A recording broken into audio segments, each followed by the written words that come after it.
Hi guys, it's me, Laura. And if you ever run into the problem where your pot just isn't big enough, I mean, boiling water for a big crowd to do spaghetti, any kind of pasta, it always seems to overboil.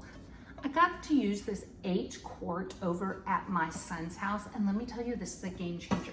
So it's big enough that it doesn't overboil the water for a lot of pasta that we're putting in here, or it even cooks rice if we were needing it.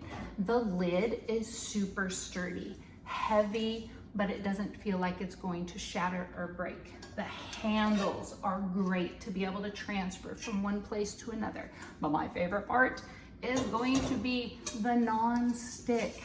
Easy to clean. Let me tell you, if you know anything about me, you know that I'm all about the easy.